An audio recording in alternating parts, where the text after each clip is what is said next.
Bien. Se lo lleva la palabra compuesta, viene de Física, que significa naturaleza, biología, que es el estudio del tratado. Se supone que la fisiología es el estudio de los seres vitales y los seres vivos. Es decir, de que se encarga de explicar por qué hay vida, por qué está vivo algo. La fisiología entonces es una ciencia que trata de explicar cómo funciona la vida. Siempre desde los momentos, desde tiempos inmemoriales, ¿verdad? Desde el hombre tuvo conciencia de sí mismo, empezó a tratar de explicar la vida en función del esoterismo, de la parte espiritual, de supersticiones. Poco a poco se dio cuenta de que había un orden en ese caos, había algo que lo hacía funcionar y empezaron a estudiar. Poco a poco también le fueron asignando cosas a la vida, que un poco también locas, por ejemplo, que los romanos o los griegos pensaban que la arteria era para que circulara el aire que viene a los pulmones, por el aire, por las arterias que iban el aire que iba a llegar hasta los tejidos. Ya saben que son así, pero así empezó el hombre siempre con curiosidad de saber cómo funciona la vida, y hasta ahora pues vamos faltando mucho por aprender, pero ya saben bastante cómo funciona. Increíble cómo ha llegado hasta el nivel de conocimiento bueno, cómo lograron cómo se hizo. No se ve. Para estudiar fisiología, obviamente necesitamos saber cuál es la forma, la estructura de los órganos, y tenemos que saber su estructura tanto morfológica como química.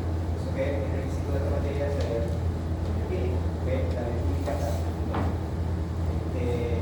Yo siempre digo, no es porque esté yo aquí, pero siempre digo que la carrera se divide en antes de fisiología y después de fisiología. Fisiología le da a ustedes la amplitud para ver lo que sigue después. Hay unos que se ponen se tapan los ojos y hacen fisiología con 10 y siguen ciegos para adelante.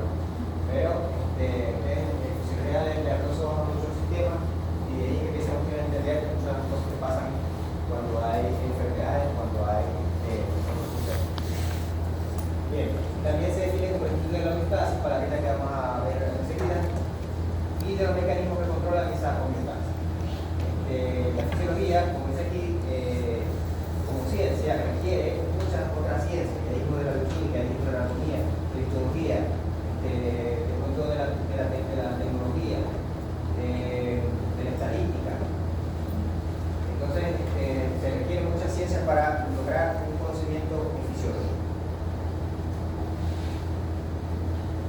Pero entonces la vida está organizada. Yo he tratado de como organizar todo, ¿verdad? Hay gente que tiene su gaveta de las medias bien organizaditas, y hay gente que tiene las medias así, ¿verdad? Y no está buscando las medias. Pero gracias a esa gente que tiene las medias ordenadas, ¿verdad? También han tratado de ordenar todo lo que es el sistema biológico, y por eso tenemos mucho conocimiento.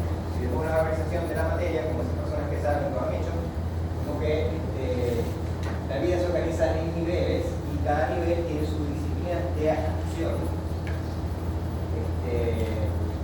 ¿Cómo serían esos niveles? Tenemos la biosfera, atmósfera, sale como atmósfera, ¿verdad? Sale como atmósfera. Biosfera se refiere a todo lo que hay vivo sobre la Tierra. Atmósfera se refiere a todo lo que es los gases que rodean la Tierra. Litosfera es lo que no tiene vida.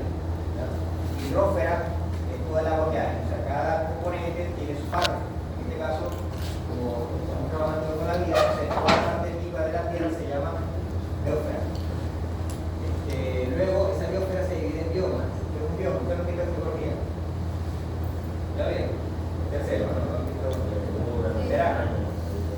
Entonces los biomas, que son los biomas, son diferentes tipos de partes de la Tierra donde hay vida. Entonces hay partes, por ejemplo, en el desierto hay vida, es un bioma del desierto. En la selva hay vida, entonces ese bioma se llama selva, y ahí donde está se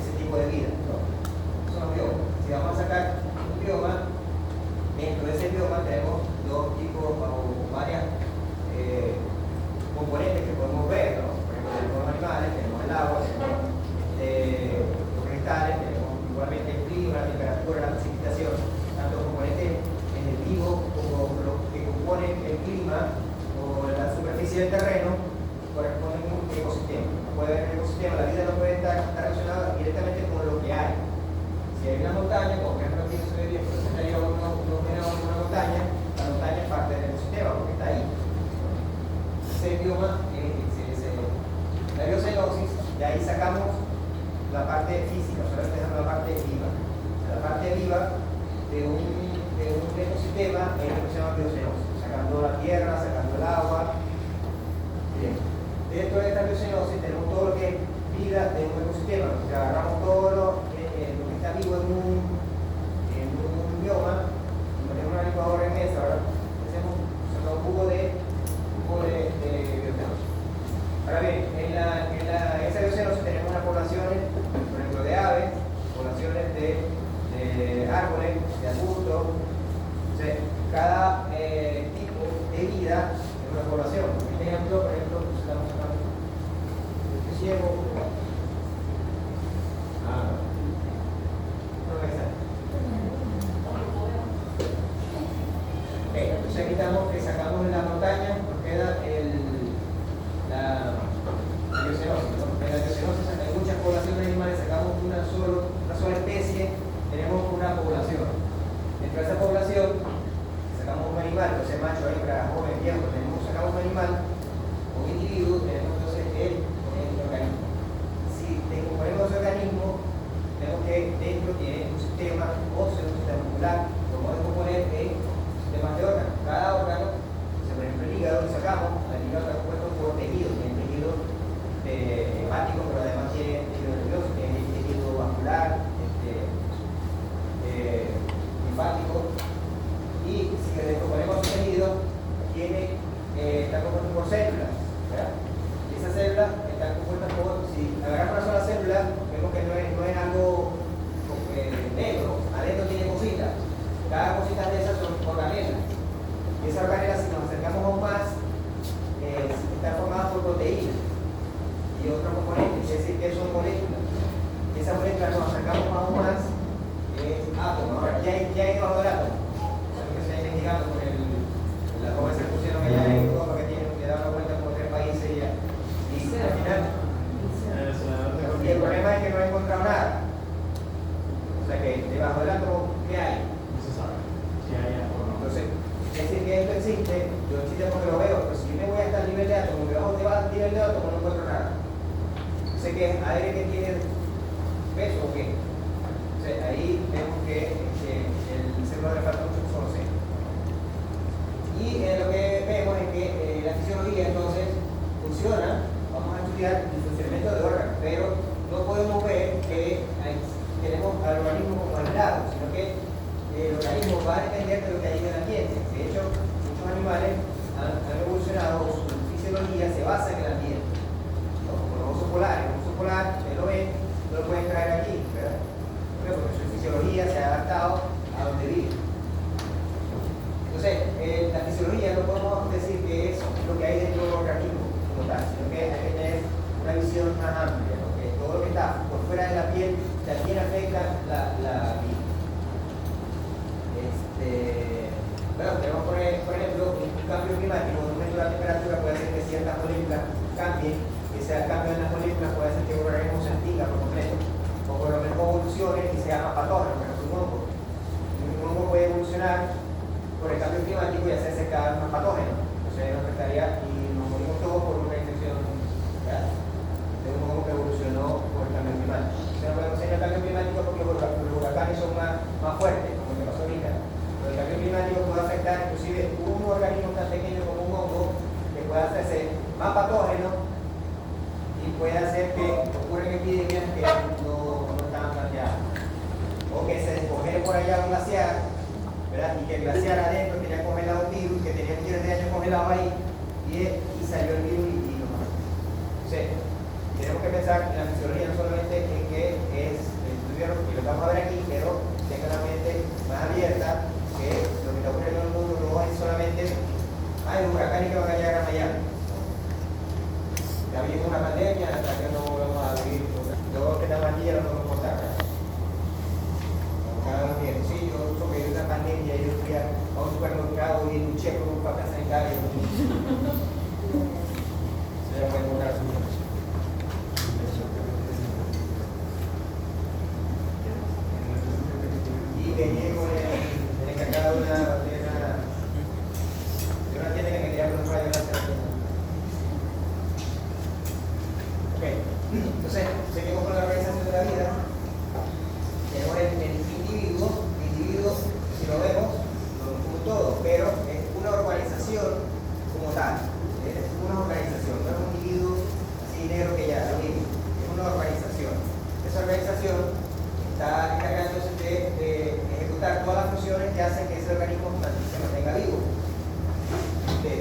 embargo, ya sé lo que acabamos de decir, no solamente un punto de parte, porque si podemos, por ejemplo, una pierna, le quitamos una pierna a una persona, puede seguir viva, ¿cierto?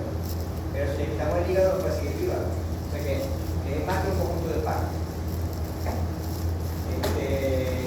¿Cuáles son los tipos de funciones que tiene un organismo y de las cuales se basa el estudio de la fisiología?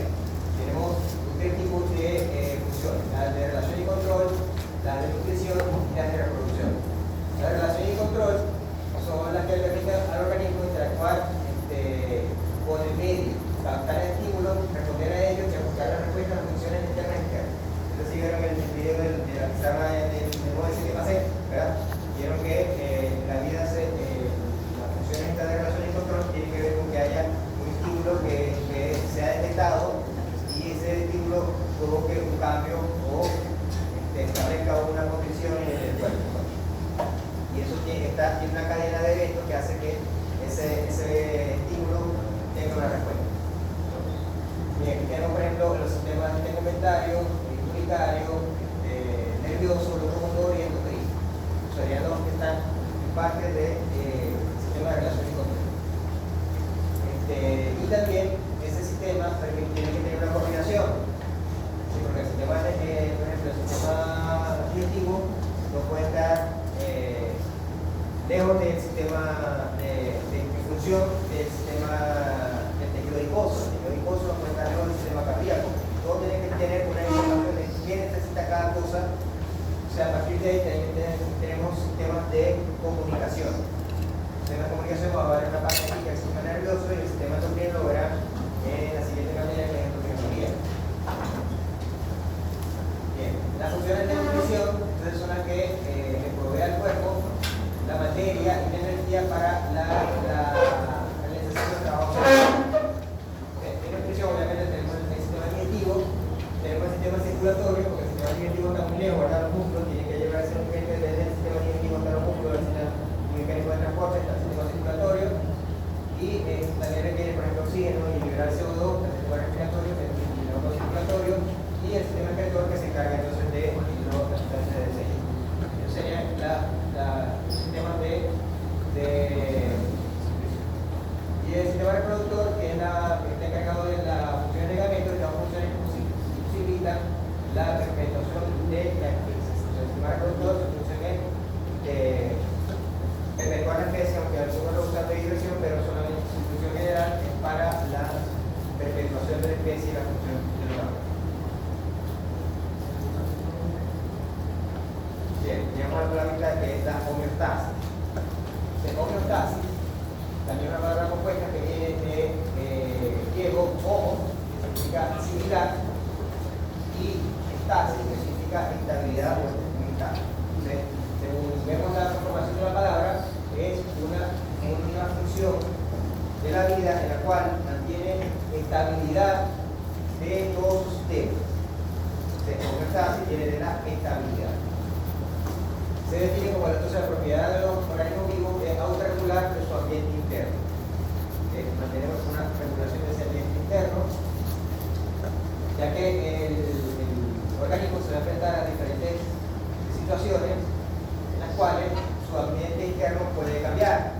Por ejemplo, el frío. El frío hace que el ambiente interno debe mantener una temperatura constante, ¿verdad? Todos aquí no han tenido fiebre, todos aquí han tomado temperatura, ¿verdad? Esa temperatura tiene que estar constante, pero un frío extremo o un calor extremo amenaza esa estabilidad de la temperatura. ¿Qué hace el cuerpo? Tiene que tener un mecanismo con los cuales al funcionar mantiene estable la temperatura a pesar de que haya esas amenazas de mucho frío afuera o mucho calor afuera. Entonces, esos mecanismos se activan para mantener estable ese valor de temperatura. Entonces, lo que hacen esos mecanismos es compensar los cambios en el ambiente, compensar las situaciones para mantener siempre la estabilidad. O sea, siempre el cuerpo, su mecanismo automático de mantener una estabilidad de todo. Y por lo tanto, esos mecanismos que mantienen la estabilidad de todo son los mecanismos que se llaman mecanismos homeostáticos, que vienen de la homeostasis. La homeostasis y la estabilidad, los mecanismos homeostáticos son los que tratan de mantener esa estabilidad. células hay en el cuerpo? 100 billones de células. ¿Ok? Y todas esas células están organizadas, como sabemos, en diferentes órganos distintos. Pero todas esas celulitas, cada una de esas celulitas no está aislada, sino que todas tienen su función, aunque sea mínima, todas tienen su función en el mantenimiento de la homeostasis. Algunas tienen más funciones, otras tienen menos funciones, pero todas establecen. Entonces, la homeostasis no solamente células especializadas para mantener la homeostasis, sino que todas las células del cuerpo están involucradas en mantener esa homeostasis. Bien, esto es parte del siguiente tema, que es el medio interno, pero la fisiología nace como un estudio de alguien que pensó, hay una piel que separa lo que hay afuera y lo que hay adentro. ¿Ya? La piel separa lo que hay afuera y lo que hay adentro. Entonces, esa parte de adentro es diferente a lo que está afuera. Pero si nosotros cortamos una piel que lo que separa, sale líquido, ¿verdad? Es decir, que adentro, adentro hay líquido. Entonces, ese líquido que está adentro lo llamó medio interno. La teoría del medio interno fue lo primero que se originó con pensamiento de fisiología. Que hay un medio interno, y ese medio interno es líquido. Esto lo ideó un señor que se llama Bernard, que se considera el padre de la fisiología porque pensó esto. Tocó la cabeza pensando esto, afuera es afuera, adentro es adentro, pero adentro se llama medio interno. Claro, pero si vamos a ver en los años 1700, eso era algo revolucionario. Bien, entonces por eso que él llamó a lo de adentro, lo llamó medio interno. También se tocó la cabeza con él. Después vino otro que se llama canon y dijo, sí, bueno, se llama medio interno, pero ese medio interno es estable. Entonces ese canon fue que cambió el término medio interno por homeostasis, que ahí sí suena como más fisiólogo, está más cachera que está estudiando eso. Entonces ese medio interno que es líquido, ¿verdad? Tiene que estar estable. Nosotros nos metemos en una piscina y la piel separa el líquido en la piscina por el líquido que hay dentro del cuerpo. Si vemos la diferencia, es muy diferente. Ese líquido tiene una concentración de todas esas sustancias de la concentración estable. Tiene que dejar de chatear con Robert a las 3 de la mañana, porque después viene clase.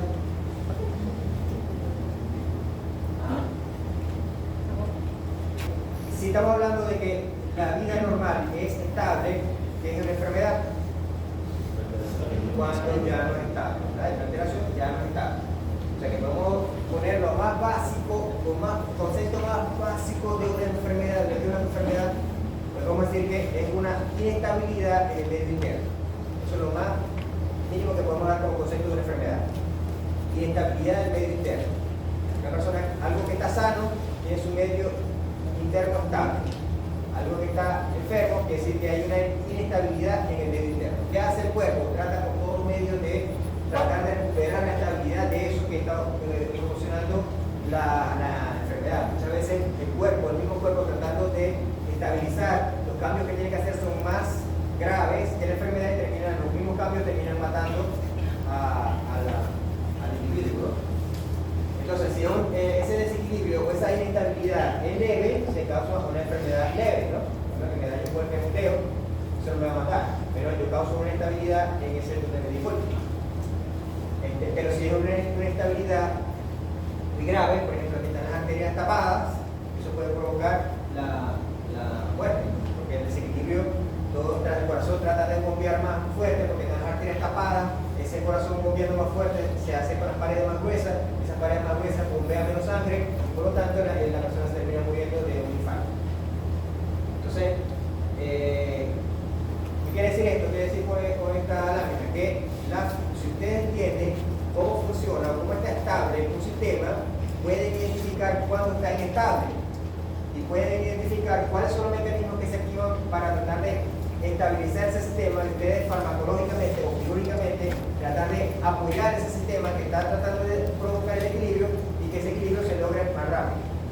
O se logra, porque a veces no se logra, si ustedes no intervienen, el paciente se muere. Entonces, Por eso que les digo que, le dije al principio, la veterinaria o la carrera, no es que yo esté yo aquí, pero para mí, la veterinaria está antes de fisiología y después de fisiología. Ustedes con fisiología identifican los sistemas, cómo funciona, cómo es el equilibrio, después ustedes pueden identificar cuáles son las partes del equilibrio que están fallando y después intervenir y lograr, junto con el mecanismo propio del cuerpo, que se equilibre la situación y el paciente vuelva al estado sano.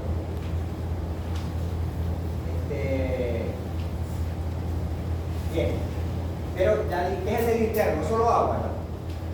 No solo agua, porque nosotros lo cortamos y sale agua en rojo, eso no es solo agua.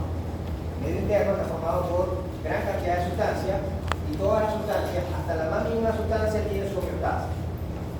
Entonces, ustedes dicen el sodio tiene su homeostasis, el potasio tiene su homeostasis. O sea, toda la más mínima sustancia, la propia agua, la agua tiene su homeostasis. La más mínima sustancia tiene un sistema que lo mantiene en estabilidad. Y esos sistemas son estrictos. Muchas sustancias son peligrosas para la vida. O sea, si esa sustancia se sale de su normalidad, esa salida de la normalidad puede causar la muerte, así sea una sustancia que esté provocada, sintetizada por el propio cuerpo. Entonces, esa sustancia debe mantenerse en una concentración en todo momento que permanezca estable, la estabilidad de todas las sustancias. Las sustancias generalmente funcionan en todo el cuerpo, pero como somos, ¿cómo decir? La medicina trata de buscar dónde está la alteración o el desequilibrio. No va a estar agarrando un pedazo de hígado, ¿verdad? No va a agarrar un pedazo de estómago, no va a estar agarrando un pedazo de cerebro, ¿verdad? Hay que buscar una forma de saber dónde está la normalidad. ¿Cuál es la forma más fácil? La sangre. Entonces, muchas veces la mayoría de las sustancias, aunque están en todo el cuerpo, ¿verdad? Todas partes del cuerpo se miden en la sangre, por una forma más fácil, ¿no? O sea, no hay otra razón. Claro, muchas de las sustancias que están en la sangre nos permiten identificar un problema que haya en la sangre. Pero, por ejemplo, un problema del páncreas, vamos a sacar un pedazo de páncreas para ver si hay un problema del páncreas. Tomamos una muestra de sangre y vemos cómo está el nivel de glucosa en sangre. Entonces, ese nivel de glucosa en un tejido que no tiene nada que ver con el páncreas, que es la sangre, nos permite lograr una alteración y identificar una alteración en el páncreas. Entonces, nosotros tomamos los valores normales generalmente de la mayoría de las sustancias en la sangre. Eso no quiere decir que funcionan en la sangre, porque ese valor nos indica cómo está la estabilidad de esa sustancia. Yo me imagino que todos sabrán que en el laboratorio se hace un análisis de sangre, ¿verdad? No sé si hay algún testigo aquí que no le gusta que saque sangre. Ok, la sustancia generalmente, yo digo, hay un valor normal, pero ese valor normal no es que el cuerpo lo mantiene como si fuera un ejército, ahí firme ahí, sino que cuando la sustancia puede subir, puede bajar, ¿verdad? Si yo tengo la glucosa, si yo como un caramelo, ¿qué me va a hacer la glucosa? Va a subir. Entonces, hay un mecanismo que la tiene que hacer bajar. Y si yo estoy pasando hambre, no desayuné nada, son las 6 de la tarde, no he comido nada, la glucosa se me va a bajar. Tiene que haber un mecanismo que la haga subir. O sea que el valor normal no indica un valor estricto, sino que es un rango superior y un rango inferior. Entonces, todas las sustancias, la parte de la estabilidad, fluctúan un poquito para arriba, un poquito para abajo, un poquito para arriba, un poquito para abajo. Están todo el tiempo ahí. No es algo, ustedes habrán visto en los exámenes de laboratorio que ustedes habrán hecho, que le dice su valor es tanto, pero su rango va de tanto a tanto, ¿no han visto?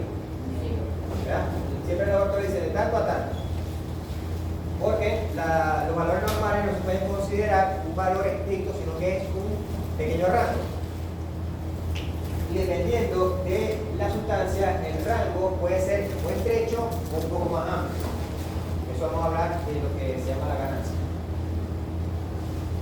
Entonces, si nosotros encontramos que cualquier sustancia, como le dije, puede ser en cualquier tejido, en cualquier parte del cuerpo, que realmente se toma en la sangre, si encontramos una sustancia fuera de su estado estable, o sea, fuera de su rango normal, podemos considerar que hay una alteración del mecanismo homeostático de esa sustancia y eso lo vamos a considerar una enfermedad.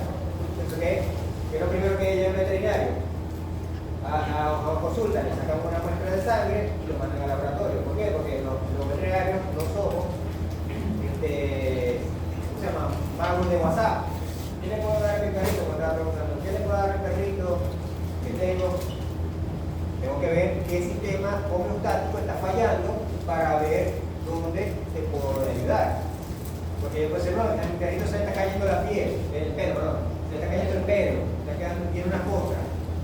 Entonces, podemos pensar que es un problema de piel, pero también podemos pensar que es un problema de suprarrenal o un problema hepático. Y que da como síntoma que se caiga el pelo. Entonces, ¿qué le puedo dar a mi perrito que se le está cayendo el pelo? Yo no soy mago de WhatsApp para ver por fotos. Tengo que ver qué sistema está fallando la homeostasis para ver cómo farmacológicamente podemos intervenir y restablecer el sistema a la homeostasis. Pero si yo no sé qué sistema está fallando la homeostasis, yo empiezo a tirar tiros, ¿verdad? Hacer tiros al aire, no echarle crema de no sé qué. No, no comprate otro perro. Por lo menos aquí está. En humanos, el valor de la glucosa es 85. Entonces tiene que ir de 75 a 95. Entonces, si alguien se saca la sangre ahorita, va para el laboratorio y le da 90, está enfermo, tiene esa sustancia, la glucosa, ¿está fuera de su homeostasis?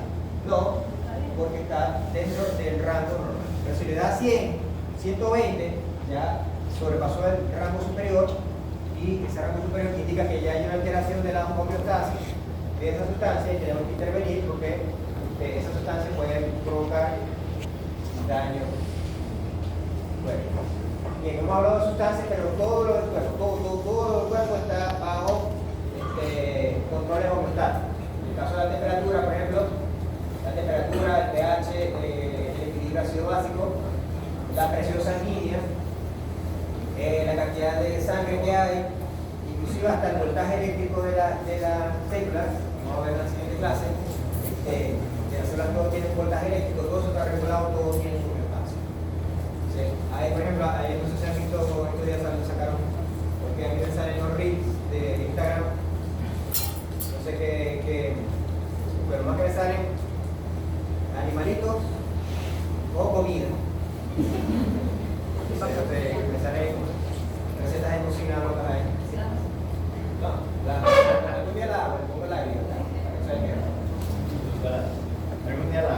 Entonces me salió una ranita amarilla, como que la encontraron ahí en el Amazonas, así que no sé, una ranita amarilla así, y te supongo que tenía la foto, y entonces el que estaba hablando de la ranita decía, si la llegan a tocar, el que la toque se muere.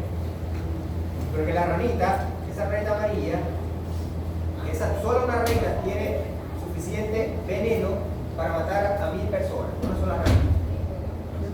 Entonces, ¿qué hace el veneno de la ranita? El veneno de la ranita produce un cortocircuito en el voltaje eléctrico de la célula. Como la contracción muscular es un fenómeno eléctrico-químico, producir un cortocircuito en las neuronas que provocan la contracción muscular, provoca que todo se paralice, inclusive el latido del corazón, la respiración, y la persona termina muriéndose porque no se le late el corazón y no respira. Entonces, como ven, hasta el voltaje eléctrico de las células puede ser intervenido y puede provocar la muerte, puede provocar, o sea, lo podemos intervenir y farmacológicamente para nuestros fines. Entonces, aquí la temperatura. Aquí estos son unos ejemplos de cómo todo tiene su estabilidad, ¿verdad? Que llamamos estabilidad, le llamamos valor normal, ¿verdad? Y ya sabemos que entonces este valor normal, que la estabilidad no es un solo valor, sino que es un valor que va dentro de un rango, que llamamos también entonces rango normal.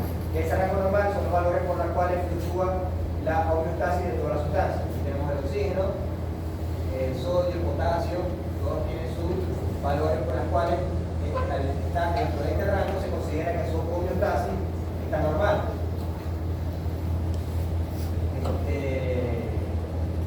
Aquí hay una palabra muy bonita que se llama límite no mortal. Es decir, que no se muere. El límite no mortal. El límite no mortal es que tenemos un rango normal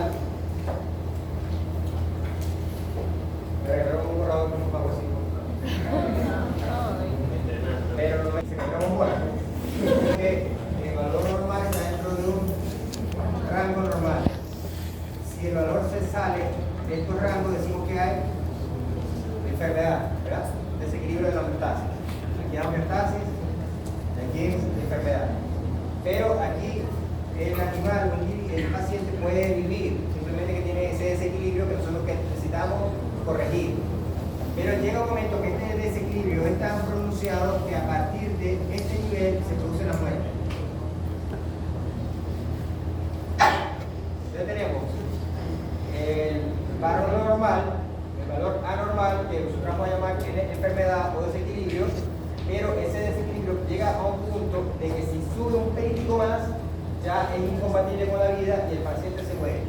Este punto que limita, o que es el límite entre lo compatible con la vida y lo que no es compatible, se llama límite no mortal. No se confundan estos dos valores. ¿Okay? Si los exámenes me confunden estos valores, este de aquí y este de aquí. Son diferentes, ¿verdad? El de aquí quiere decir que es el límite superior, o límite, porque no pasa de este lado, el límite no mortal. Este valor de aquí hay enfermedad y este es el punto en el cual de aquí para abajo se produce la muerte. Y este es el punto que de aquí para arriba se produce la muerte. O sea, que no es lo mismo el límite superior normal que el límite no mortal. Entonces, el límite no mortal, como dice ahí, es cuando una alteración de un sistema homeostático es incompatible con la vida. Yo creo que iba a ser difícil. ¿Me acuerdo acá? Entonces, el límite máximo que no es compatible con la vida se llama límite no mortal. Entonces, bueno, algunos ejemplos. La temperatura corporal, fíjense que la temperatura corporal tiene un límite no mortal de 7 grados por arriba. O sea que si el cuerpo pasa de 43, ya el cuerpo se va a producir la muerte por la deconfiguración de las proteínas. Convulsión y muerte. O sea que el límite no mortal es 43. Si tiene 42,9, ya está, que si le sube hasta 43, ya 43.1.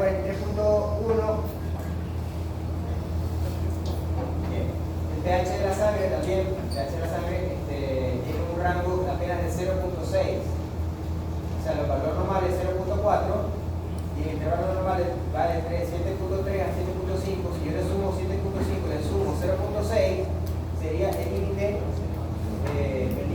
no mortal del pH. Entonces, ¿qué pasa? Que en Instagram sale, no, come bicarbonato con sal y limón toda la mañana para que se le alcalinice la sangre. ¿Qué quieres que se te va a alcalinizar la sangre? Te vas a pasar de aquí para abajo, te vas a morir. Y aparte que eso no ocurre, por más que ustedes tomen 1 kilo de bicarbonato, el sistema de pH tiene un control tan estricto que no van a lograr cambiar el pH de la sangre. Ni la van a acidificar ni la van a alcalinizar. Entonces no crean lo que diga el libro de fisiología, no lo que diga Fulanito. El potasio también es una sustancia muy peligrosa. La tenemos en el cuerpo, tenemos una bomba en el cuerpo, el potasio. Entonces, si se nos sube el potasio, una pequeña cantidad nos puede matar. Inclusive, si ustedes necesitan hacerle una compañía de bien comparada, en comparada se usa una solución de potasio para matar perros, porque es tan veneno que se le pone potasio por la vena y el perro queda frío. Entonces, el potasio es una sustancia que tiene un control homeostático muy estricto. Mientras más peligroso sea la sustancia, más estricto es el control homeostático que la controla, que controla su valor, ¿no? De ahí viene otro concepto que es la ganancia, ¿no? Pero otro ejemplo es el calcio. El calcio por debajo de su nivel normal puede provocar parálisis, porque el calcio interviene en la contracción muscular. Aquí la profesora Chepina hablaron de eso, pero bueno, aquí lo veremos otra vez. Y la parálisis por falta de calcio se llama tetania. Una de las principales causas es la tetania.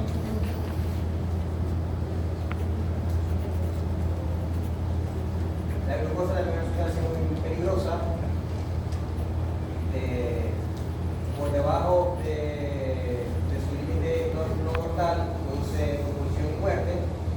Primero, ya por debajo del nivel normal ya produce desmayo. Y hace tiempo había una muchacha que tenía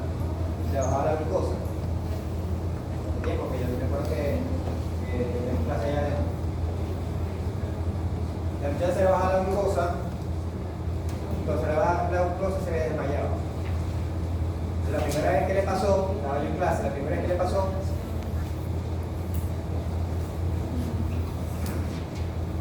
la homeostasis, si son miles de sustancias en el cuerpo, miles de condiciones químicas y físicas, hay miles de sistemas de control homeostático.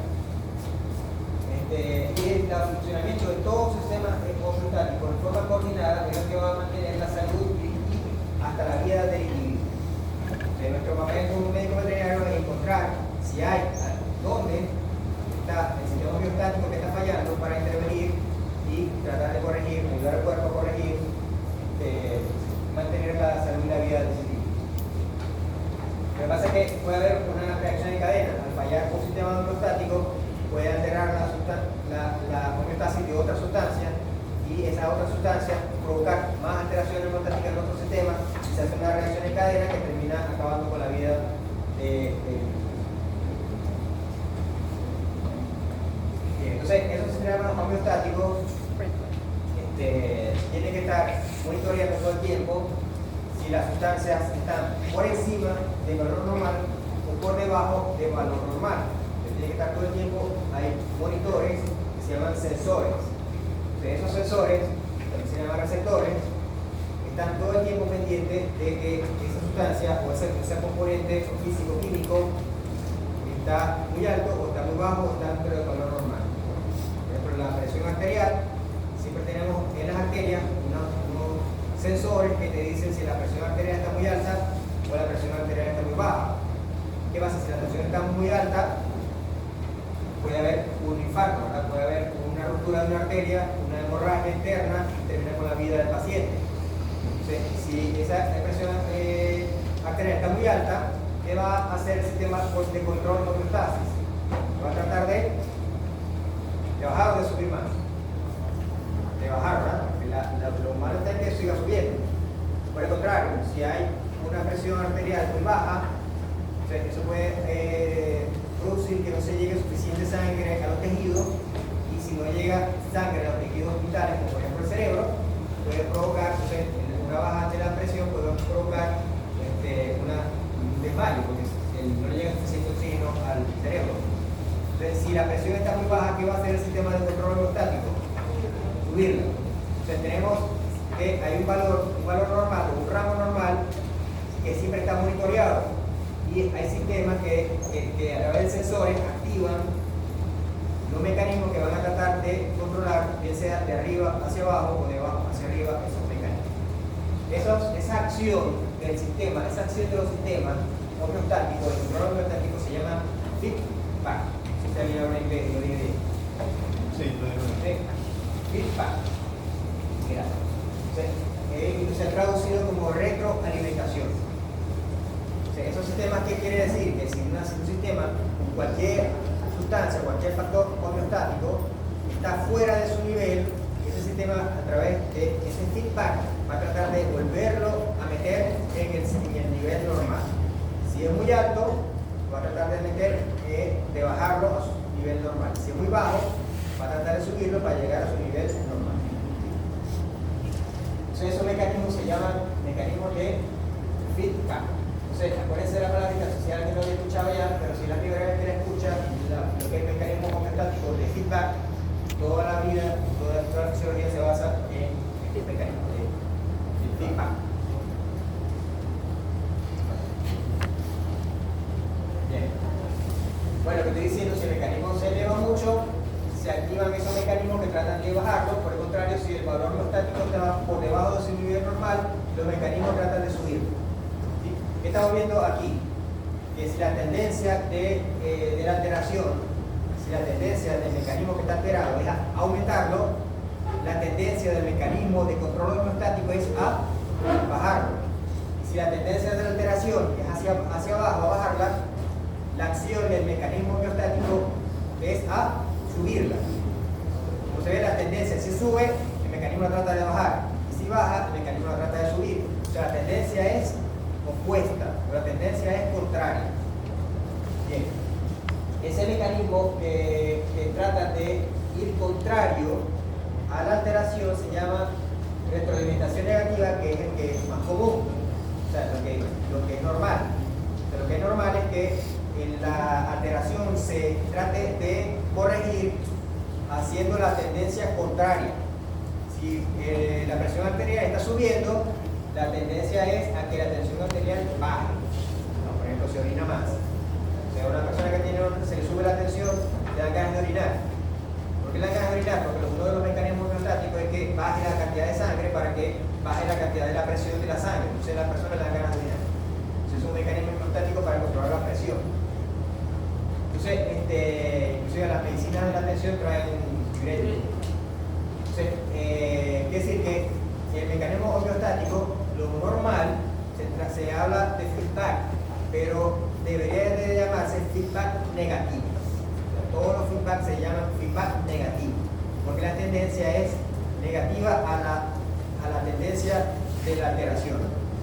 Si la alteración es subiendo, el feedback negativo la baja. Y si la alteración es bajando, el feedback negativo la sube. Es la tendencia contraria. Eso ya lo dice ahí. Bueno, algunos ejemplos, por ejemplo, el CO2. Si el CO2 está en aumento, si yo tengo en la sangre un aumento del nivel de CO2, hay que expulsar ese CO2. ¿Cómo se expulsa? A través de los pulmones. ¿Cómo hacen los pulmones para expulsar más CO2? Aumentando la frecuencia, se respira más profundo, se respira más rápido y por lo tanto se libera más CO2. Pero por el contrario, si hay muy poco CO2, entonces también es, como decir, todo está dentro de los niveles, tiene que haber un rango normal, inclusive estos compuestos de desechos, como el CO2, se activa un mecanismo para aumentar la cantidad de CO2, puede ser rompiendo moléculas que liberen CO2. Entonces, ahí, como ven, la tendencia es lo contrario.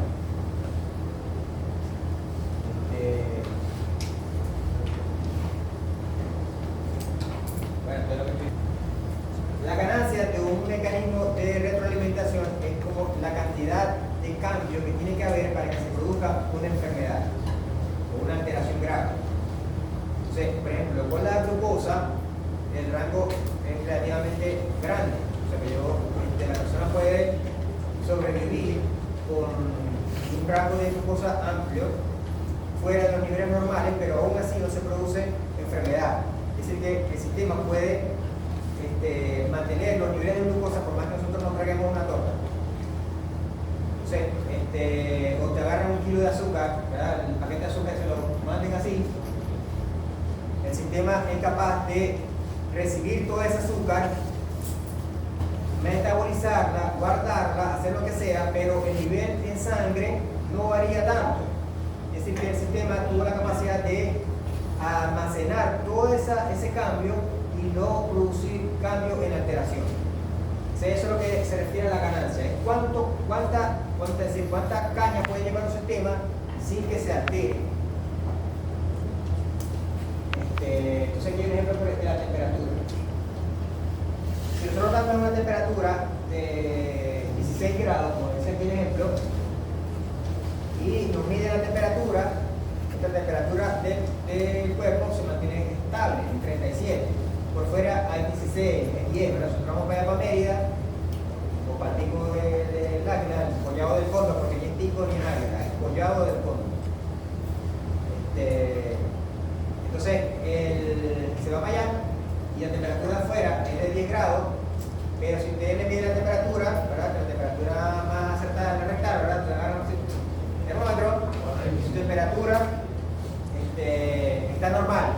Es decir, que el sistema de control de temperatura es capaz de, a pesar del gran cambio de temperatura, mantener su estado de temperatura normal. Está ganando. Eso se llama ganancia. El sistema homeostático es capaz de soportar los cambios externos y mantener ese nivel de temperatura. Pero supongamos que ahora el tipo está metido como el del Titanic, ¿verdad? Metido aquí a una temperatura por debajo de esto tiene mucho absoluto, la temperatura del mar no se congela a cero, sino que se congela más abajo.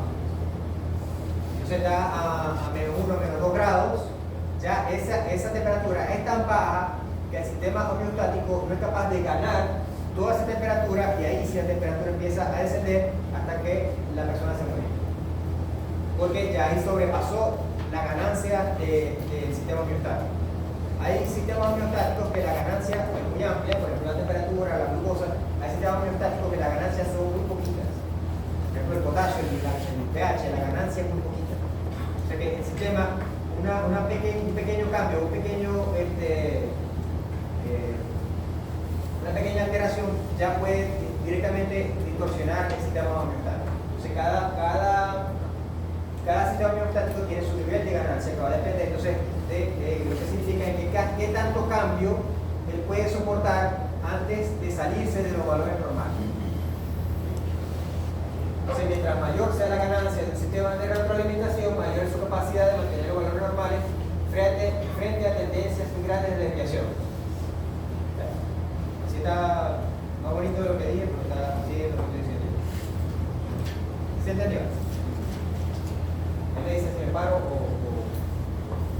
Ok, como les dije, la retroalimentación, casi todas o la mayoría, o la gran mayoría de la retroalimentación se llama retroalimentación negativa. Porque la negativa, ¿qué quiere decir? Que es negativa la tendencia. Si sube, baja. Si baja, sube. Pero hay un tipo de en algunas ocasiones muy puntuales, son muy poquitas, se requiere que la tendencia suba más o baje más. En ese caso, cuando la tendencia es del sistema de control, es aumentar el desequilibrio, se llama retroalimentación positiva. Hay muchos ejemplos de retroalimentación positiva. Y en ese caso, la retroalimentación positiva no es eterna, ¿no? Sino que se requiere en un momento, ocurre la retroalimentación positiva y luego esa alimentación positiva tiene que terminar y establecerse una retroalimentación negativa para volver al estado normal. Pero en ciertas ocasiones hace falta que la tendencia de alteración sea mayor. Exactamente, como el parto, ¿verdad? Si el animal, la vaca, la perra está pariendo, y se requiere una contracción uterina, ¿verdad? Que están aumentando, están desequilibrando el efecto del músculo, se requiere entonces en ese momento que haya más contracciones. Entonces, hay una retroalimentación positiva a que haya más contracciones, no a que el músculo se relaje, sino que el músculo se contraiga aún más. Pero obviamente eso no puede ser infinito porque si no el músculo se va a terminar desgarrando, ¿verdad? Entonces, no es infinito, las retroalimentaciones positivas no son infinitas, son momentos puntuales en los que se requiere un aumento del desequilibrio. Puede ser hacia arriba o hacia abajo, igualmente, ¿no? Si es hacia abajo, va a bajar más, o sea, hacia arriba, es a subir más. Realmente son hacia arriba. También son llamados círculos viciosos, o sea que una retroalimentación positiva puede ser convertirse en un círculo vicioso. Por ejemplo, una baja de tensión provoca un círculo vicioso de que baja aún más la tensión. Lo veremos en el circulatorio. Pero, por ejemplo, en coagulación, una ruptura del vaso sanguíneo activa una escala de coagulación y esta escala de coagulación activa un mecanismo que activa aún más coagulación y más coagulación y más coagulación. Hay un feedback positivo para que haya cada vez más coagulación y no haya pérdida de sangre a través de esa ruptura vascular. Pero obviamente eso no puede ser infinito porque toda la sangre no se puede coagular. Entonces, eso por ejemplo, eso que se llama círculo vicioso. Si se dispara una coagulación y esa coagulación dispara más coagulación y esa coagulación que nueva vuelve a disparar coagulación, llega un momento en que se coagula toda la sangre. Eso puede ocurrir. Eso es lo que se llama la coagulación intravascular diseminal, que ocurría muchas veces en el COVID. Entonces, eso que pasó ahí fue una retroalimentación positiva que se salió de control. Y entonces, ahí en ese momento la retroalimentación positiva termina siendo perjudicial. El parto, ya lo digo, el parto también se produce en los feedback. Lo van a ver mucho en endocrinología porque muchas hormonas tienen ese tipo de feedback. Una hormona hace que se libere aún más su hormona.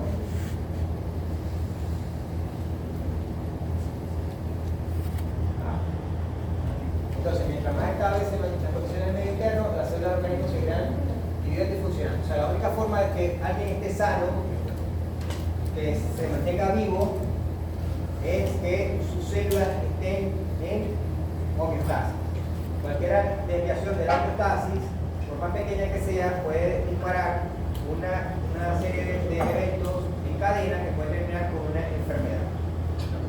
O sea, con un machucón de un dedo. Un machucón de un dedo, si ese machucón produce una alteración de la piel, esa alteración de la piel provoca que haya una bacteria, esa bacteria produce una infección, esa infección provoca una alteración, la gangrena, se murió con gangrena.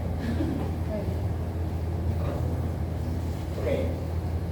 Cada célula del cuerpo se beneficia de la homeostasis, a la vez interviene en la homeostasis. No funciona sola, ninguna vez floja, todos tienen que intervenir en la homeostasis. Todos estos sistemas son automáticos. Yo no digo, ay, tengo frío, voy a activar el mecanismo de termorregulación. ¿No? Todos los mecanismos de homeostasis son automáticos. Prácticamente uno es un pasajero de su cuerpo.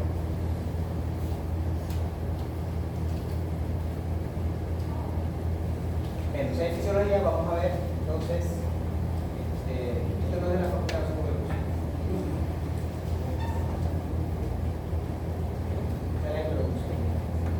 con la aparición del agua líquida. Al aparecer el agua líquida, se hizo unas condiciones en las cuales muchas moléculas se asociaron y dieron como resultado en las primeras formas de vida.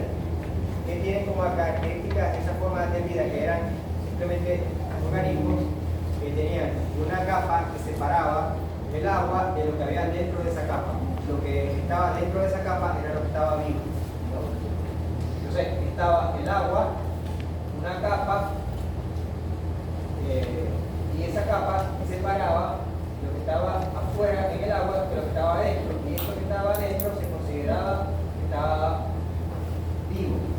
Pero sin embargo, esto vino del agua, es decir, que aquí también había agua. Entonces, hay un agua de afuera y un agua de adentro. Esta capita lo vamos a llamar una membrana, y esto lo vamos a llamar célula producto de esa membrana. Entonces, esta agua que está aquí adentro es intra, en ese momento no sabía porque esta bacteria no sabía qué era, no sabía hablar. Pero eso de aquí adentro se llama intracelular y esto que está afuera se llama extracelular, ¿verdad? Entonces, esto que está adentro, separado del agua, que es lo que nosotros llamamos, en ese momento se identificó como vida. Bien. Y después esta capa fue ganando complejidad, se fue haciendo más compleja, como resultado que la de adentro también se hiciera más complejo y entonces se llamó célula. Hágase la célula. Se hizo la célula y empezaron a llamarse, esa vida se empezó a llamar vida unicelular, organismos unicelulares, hace 3.500 millones de años. Entonces, ¿cuál es la conclusión de esto? Que la vida se originó separando el medio extracelular del medio intracelular y lo que estaba dentro del medio intracelular es lo que se llamaba vida. ¿Qué pasa? Que esas celulitas se empezaron a organizar, se empezaron a pegar unas con otras, pero pasaron también millones de años y resultó que mientras más células había, eran más eficientes. Pero aquí se empezó a presentar un problema, porque al hacerse muchas células, una unidad con la otra, resulta que las que estaban en contacto con el medio, con el agua, eran las de afuera, las de adentro. Si no tenían la forma de comunicarse con los de afuera, no podían vivir, porque ellas dependían de lo que estaba de afuera. Estaban separados, pero dependían de lo que había en el agua. ¿Qué pasó aquí? En este caso, tuvo que haber mecanismos por los cuales las capas más externas que estaban en contacto con el exterior pudieran alimentar las que estaban más adentro, pudieran también permanecer vivas y de tal manera que todo el conjunto permaneciera vivo. Entonces, esa capa externa se empezó a comunicar con la capa interna de células, transmitiéndole nutrientes desde la capa externa hacia la capa interna, lo que dio como resultado lo que llamamos hace rato el medio interno. ¿Por qué? Porque entonces la única forma de transmitir el alimento o todos los azúcares que requería las del medio o las de afuera es que aquí adentro también hubiera agua. Entonces ellas captaban los nutrientes de afuera y lo pasaban al agua interna y el agua interna se encargaba de llevarle el nutriente a las células del medio. Entonces así se originó el medio interno, que es lo que dijimos en la clase anterior, que ese pensamiento fue lo que dio origen a la fisiología como tal. El concepto de medio interno. Hay un medio interno que está rodeando todas las células y ese medio interno tiene que estar estable, lo que acabamos de ver. Bien. Entonces, ¿qué pasa? Que a medida que los organismos se fueron haciendo cada vez más complejos, ¿verdad? Ya hay elefantes, ballenas, dinosaurios, ya lagartijas. Entonces, se hizo más complejo la transmisión de nutrientes desde el medio externo hasta el medio interno. Las células tuvieron que agruparse, formar tubos para poder llevar esa comunicación a través de un fluido que fuera por tubo, ¿verdad? Que es lo que después dio origen a la sangre. Y de esa manera, cada componente líquido del cuerpo, estamos hablando que el medio interno es líquido, ¿verdad? Agua, pero cada parte del cuerpo tiene una agua especial, diferentes tipos de composición. Por eso que se divide en lo que llamamos líquidos corporales. Entonces, ¿qué son los líquidos corporales? Digo, líquidos corporales, o la clase de líquidos corporales se basa en el estudio de la constitución de las diferentes partes líquidas del cuerpo, que dependiendo de su función y de su ubicación tienen una composición. Como les dije al principio, eso lo hizo este señor que se llama Claudio Bernard, que le quedó escuchando humo diciendo, bueno, si esto es afuera y esto es adentro, vamos a ponerle medio interno. Pero en ese momento fue un wow. No parece ridículo lo que pensó, pero en ese momento todo el mundo pensaba que la vida se originaba de las piedras. Que levantaba una piedra y salía una cucaracha, de la piedra se levantaba esta piedra, originó cucaracha. Bien. Y ahorita le parece ridículo eso, pero antes eso es lo que se pensaba. Todo el mundo pensaba que por levantar una piedra y salir una cucaracha, la cucaracha se originó de la piedra. Después, este señor, que se llamaba Cano, ya un poco más recientemente, agarró esa teoría del medio interno, le llamó, bueno, ese medio interno tiene que estar, todas sus partes tienen que estar estables. Como estable, viene de estasis, se vamos a llamar a todo homeostasis. Ya. Entonces, eso él escribió un libro que se llama La sabiduría del cuerpo, y dijo entonces, en ese libro él dice que el animal vive dentro de sí mismo, en una capa que lo separa del exterior, que es la piel, y de la piel hacia adentro es totalmente un sistema que lo mantiene vivo, de la piel hacia adentro. Y por eso que Bernard lo llamó medio interno y yo lo llamo homeostasis. Bien. Pero sin embargo, el medio externo puede afectar al medio interno, ¿no? O sea, por ejemplo, el frío o el ácido o las bacterias también están afuera. Entonces, tiene que estar protegido de todo eso, porque siempre hay contacto con el medio interno. Toda la piel de nosotros, ¿verdad? Toda la piel, lo que está tapado con la ropa, está en contacto con el medio externo. Nuestra boca, ¿verdad? Todo eso que está afuera de la boca, ahí, ¿no? Todo eso está en contacto con el medio externo. De ahí para abajo, el esófago, ¿verdad? Todo eso, el estómago, todo está en contacto con el medio externo, porque es tubular, y ese tubo se conecta con el medio externo. Entonces tiene que haber una protección, porque aparte de los nutrientes hay cosas que pueden dañar el medio interno. Y de ahí entonces van a ver ustedes la inmunología.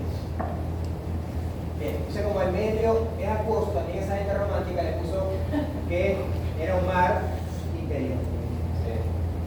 Dice, tú eres la sirena del mar interior. Ya sabemos que estamos hablando de los líquidos corporales. En ese mar interior o ese líquido está toda la célula. Ninguna célula, la célula que está seca se muere. Tiene que estar rodeada de agua. De hecho, nuestra capa más externa de la piel aún tenemos cierta humedad, ¿verdad? Porque tenemos cierta humedad que la mantiene ahí pegadita. Pero sin embargo, esa piel llega un momento en que está seca y se cae. Nosotros siempre estamos descamando células de piel porque llega un momento en que no están secas, no están rodeadas de agua y se mueren. Se mueren antes, porque son queratina, ¿verdad? Las células queratinizadas no tienen núcleo, se mueren ya. Entonces, ¿no lo compraste? ¿El cafetito aquí? ¿Qué tal, Sonia? ¿Ya probaron aquí el cafetito? Bueno, para poderse proveer de todos los nutrientes que requiere para estar viva, ¿de dónde lo va a tomar? De la agüita que tiene alrededor. Una célula para mantenerse viva entonces oxígeno, iones, nutrientes, y la única forma de tenerlos en su interior de la célula es tomarla de la agüita que está alrededor. No puede tomarla esos nutrientes si no está dentro de un medio acuoso. Por eso que todas las células están rodeadas de agua, que es donde están los nutrientes y que ella no puede captar. Y volvemos a la palabrita medio interno. Entonces, cada parte del cuerpo tiene su tipo de agua, y cada tipo de agua, la combinación de todos los tipos de agua que hay en el cuerpo, se llama líquido corporal, ¿verdad? Nosotros nos cortamos, como dije hace rato, y nos sale un agua roja, ¿verdad? Y eso quiere decir que viene sangre, y esa sangre estaba en un comportamiento que era un paso sanguíneo, un paciente. Es decir, que esa sangre es uno de los muchos tipos de líquido corporal, ¿verdad? Si nos pinchamos un ojo, sale agua, es decir, que dentro del ojo hay agua, un tipo de agua que se llama acuosos. ¿Pero qué es el agua? Eso es por ahí, no puede saber lo que es el agua, ¿no? Yo le pasé un video de Nati, de qué es el agua, ¿lo ven? El agua es vida. De hecho, todas las observaciones que se hacen en los planetas, los astrónomos hacen los planetas para ver si hay vida, lo primero que tratan de identificar es si hay las señales de agua. Si hay un planeta que tenga señales de agua, es muy probable que en su interior se haga algún tipo de vida. Se piensa que el planeta Marte en algún momento tuvo una atmósfera con agua, pero esa atmósfera, por algún cambio espacial muy dramático, esa agua se perdió. Y por lo tanto, por eso es que el planeta Marte no tiene vida, porque se perdió su agua. ¿De qué? Se le congelaron nunca. Entonces, a partir de ahí, al perder el agua, perdió la capacidad de tener vida sin que alguna vez lo siga. Lo vemos fácilmente en un desierto, ¿verdad? En vez de darnos del coro, nos vamos para el medio del médano y ahí no vemos ni una matica ni nada.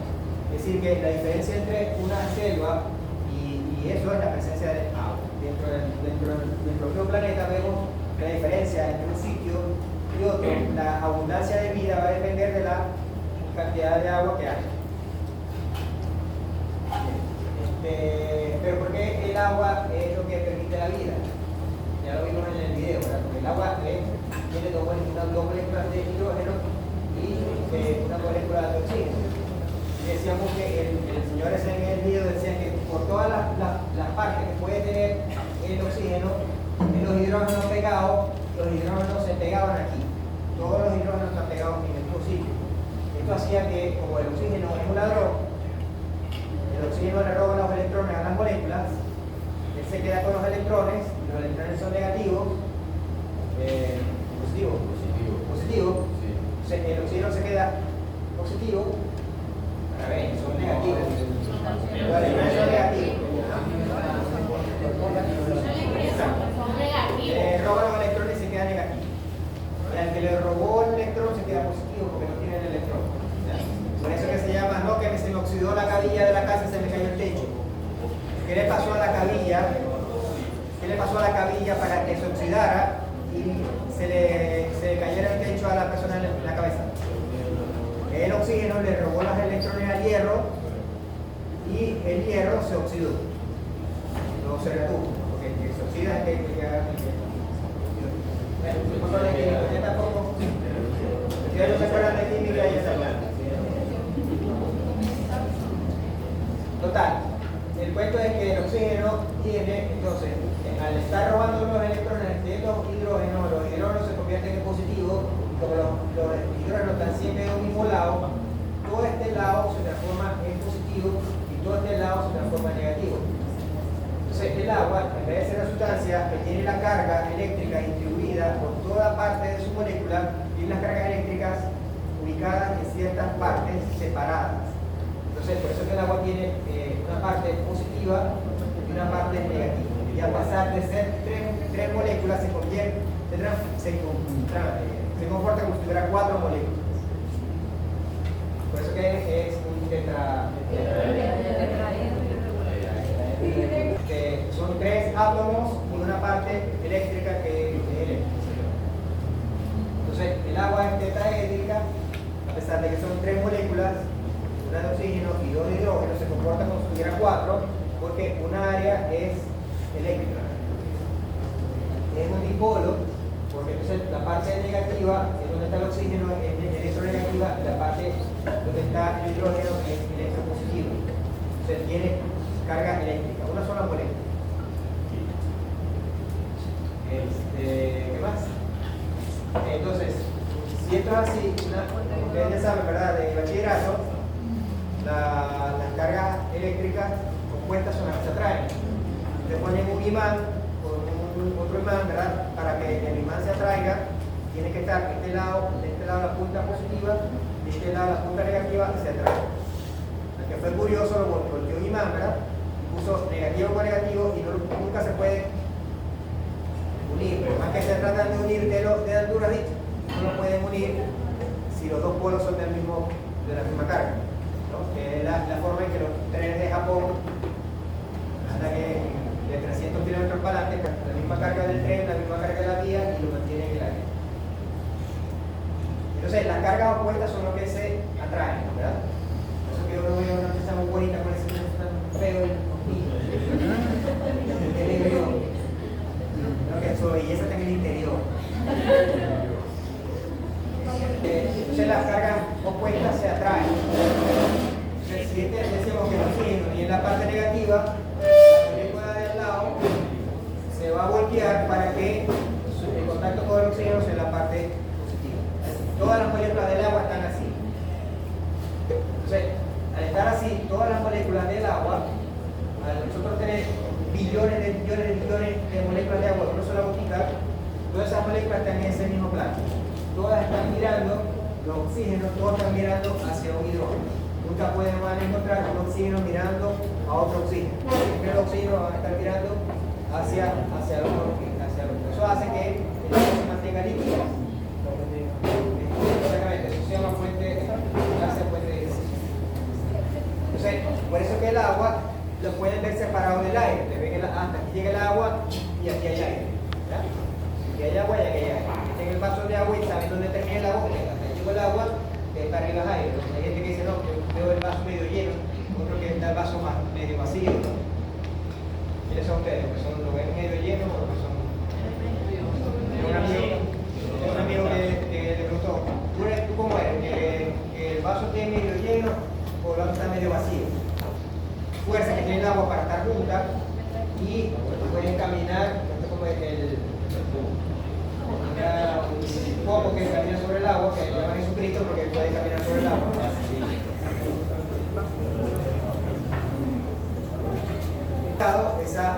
Esa tensión superficial se ve enseguida, se hace útil.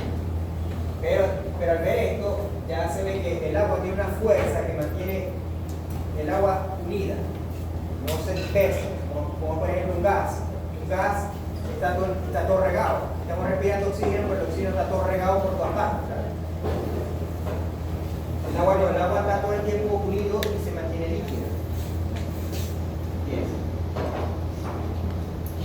El agua tiene unas propiedades a temperatura ambiente, a la temperatura que está la Tierra, por su distancia al Sol, el agua puede haber agua líquida.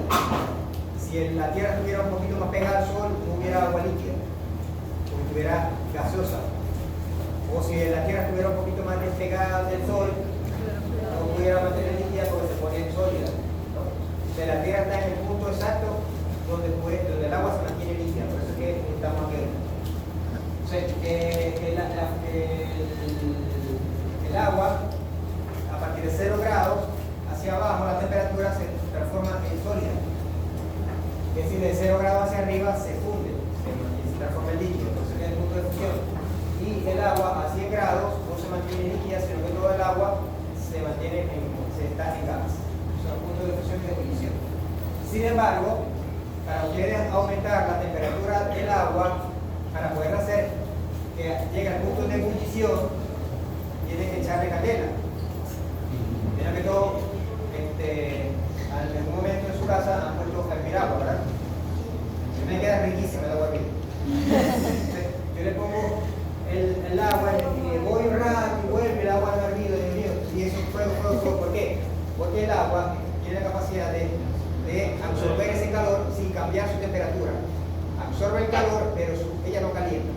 Poco a poco, o sea, la cantidad de calor que ha recibido no es proporcional a su aumento de temperatura. O puede ser otra sustancia. Por ejemplo, ustedes ponen una leche que es agua, pero tiene otras cosas adentro. Ustedes ponen la leche, ¿verdad? Al hervir, están ahí un rato, y miran para arriba. Entonces, el agua cuando está estable, sin ninguna otra sustancia, aguanta calor y no hierve. Entonces, es lo que se llama buffer. Buffer es, la traducción de buffer es como esponja. Ustedes, a una esponja, ustedes echan agua y no gotea, ¿verdad? Y le echan un poquito más de agua y no gotea. Y le echan más agua, un chorro de agua y hasta el fin empieza a echar una gotita, ¿verdad? Pero no es proporcional la cantidad de agua que ustedes echan arriba con la cantidad de agua que gotea una esponja hasta que la esponja esté llena de agua. Eso quiere decir que la esponja absorbió el agua y no la botó. Esas propiedades que tienen, de ese mismo ejemplo con la esponja, que tienen alguna sustancia, se llama el efecto buffer. O sea que aguantan, pero en este caso calor, el agua aguanta calor, pero su temperatura no aumenta. Recibe el calor, pero no lo demuestra en temperatura. Por eso que los perros se meten en agua, ¿verdad? Haciendo que su calor se transmita al agua y el agua, como va a recibir calor, ellos transmiten el calor que ellos tienen, que les da calor al agua, y ya ellos se liberan de ese calor. De esa manera ellos mantienen su temperatura corporal cuando están demasiado calientes. Se llama capacidad calorífica, se llama esa propiedad del agua. Entonces, ya vimos, tiene muchísimas propiedades, como vieron en el video, pero la que nos interesa es la tensión superficial, que es que el agua se mantiene todo el tiempo junta, es polar, ¿verdad? Y la otra es la capacidad calorífica del agua, que es que puede recibir temperatura calor sin cambiar su temperatura. Otra cosa que nos permite el agua, otra propiedad del agua, es la capacidad de disolución. La capacidad de disolución se refiere a que cualquier sustancia química que es unida al agua, esa sustancia va a disociarse. Sus componentes se van a disociar y se van a combinar con el agua. Por traer un ejemplo, ¿verdad? Yo he hecho una sustancia en química, la sustancia más grande se llama solvente, la sustancia más pequeña se llama soluto. ¿Se acuerdan de química? Cuando la sustancia más pequeña se disocia, se llama mezcla, y después cuando la sustancia ya forma parte del agua, se ha formado una solución o una disolución. Bien, esa es una propiedad que tiene el agua, la capacidad de disolucionar cualquier sustancia. Por eso que ustedes habrán escuchado que el agua es el solvente universal. Bien, por ejemplo, si yo tengo sal, que es el cloruro de sodio, cuando yo lo echo en el agua, esta molécula se disocia y el sodio y el cloro sigue siendo sal, pero ya no están unidos, sino que están disociados en el agua. Y el agua se pone salada. ¿Ya? Hay un meme que sale esto, ¿verdad? El sodio solo es explosivo, es una bomba. Y el cloro es un gas letal. Pero los dos unidos lo que hacen es estabilizar la comida. Se disocian, pero sigue siendo sal. Porque hay la misma cantidad de sodio que de cloro en el agua. Simplemente que están disociados, pero sigue siendo sal. Y el agua se pone salada. ¿Ustedes entienden, verdad? Eso es química sí. Okay. Pero hay sustancias que si yo le echo al agua no se disocia. ¿Ya? ¿Y qué está pasando? Yo estoy echando aceite al agua. Entonces, el aceite no se disocia al echar al agua. Quiere decir que no todas las sustancias están en la capacidad de disociarse cuando se le echa al agua. Si yo le echo sal o azúcar al agua, inmediatamente la sustancia se disocia, se forma la disolución. Pero si yo le echo aceite al agua, esta sustancia es incapaz de disociarse en el agua y por lo tanto se mantiene unida y se separa del agua. Y es lo que se forma entonces la capita de aceite de arriba, porque la sustancia del aceite en este caso no se puede disociar con agua. Y se queda como aceite y simplemente se separa del agua. ¿Ya? ¿Qué características tiene una sustancia para que pueda disociarse o no pueda disociarse en el agua? Su carga eléctrica. Como ven aquí, el sodio tiene un positivo y el cloro tiene un negativo, quiere decir que se disocia en moléculas o en átomos que son con carga eléctrica. Eso le permite a este sodio pegarse a la parte, ¿se acuerdan de la parte que estamos hablando que el agua tiene por un lado positivo y un lado negativo?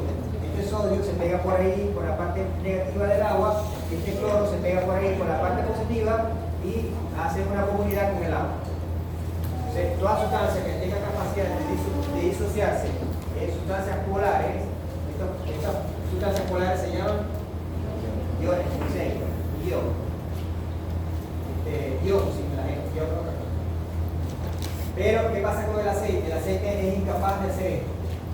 No puede formar sustancias con carga. Si no puede formar sustancias con carga, es una sustancia neutra. De las sustancias neutras que no pueden formar carga, no se pueden disolver en agua. Por lo tanto, lo que hacen es que se mantienen juntas y se separan del agua. Estas sustancias hidrófilas, ¿verdad?, que son afines del agua, ¿verdad?, como los pedófilos que son afines a los niños, pero en este caso es del agua, y las hidrófilas al agua, o sea, no se unen con el agua. Son sustancias hidrófobas. Okay. ¿Qué pasa? Que en el cuerpo, ustedes se ponen a pensar, ok, pero en el cuerpo yo tengo grasita, ¿verdad? Algunos más, algunos menos. Pero también tengo sustancias que son, tengo sodio, tengo potasio, tengo magnesio, o sea, hay sustancias que dentro de nuestro cuerpo, que ya dijimos que tiene agua, dentro de nuestro cuerpo también hay sustancias que son hidrófobas y sustancias que son hidrófilas. Entonces, todo eso está organizado bien organizadito para que el agua no afecte esas sustancias hidrófobas. ¿Sí? Bien. Pero jugamos con el agua. Todas las sustancias. El agua,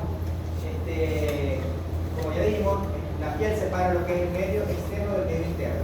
Ese medio interno es agua, es mar interior. Pero no solamente agua, tiene, como dijimos, todas las sustancias que forman parte del cuerpo. Entonces, si vemos a un hombre adulto, se estima que si nosotros agarramos y prohibimos a un hombre hasta dejarlo seco, como algunas mujeres lo dejan seco, es más todavía, que quede solamente la parte sólida, sacando todo el agua, le vamos a sacar de un 55 a un 60% del peso. O sea que vamos al 60. O sea que un hombre adulto tiene 60% de su constitución agua. Claro, lo vamos a prohibir y va a salir agua, porque esa agua está mezclada con todo lo que hay en el cuerpo. Pero haciendo el símil de cómo pudiera hacerlo.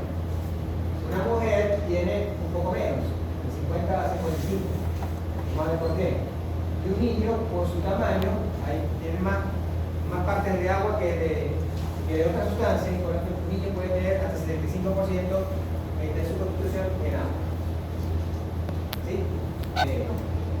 Esta agua, como le dije, no es que vamos a escribir un hombre y le sale agua. ¿Por qué? Porque esa agua está encerrada en compartimientos. Esos compartimentos se han dividido básicamente en dos. Uno que está dentro de la célula y otro que está fuera de la célula, ¿verdad? Su nombre es muy sencillo, ¿verdad? El que está fuera de la célula. El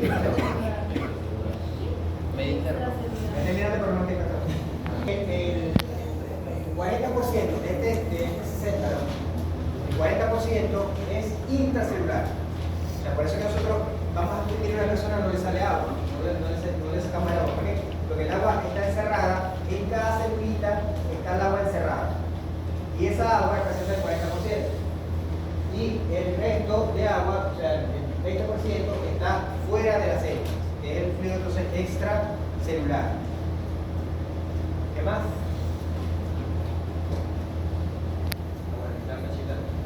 Resulta que, ¿qué dijimos de la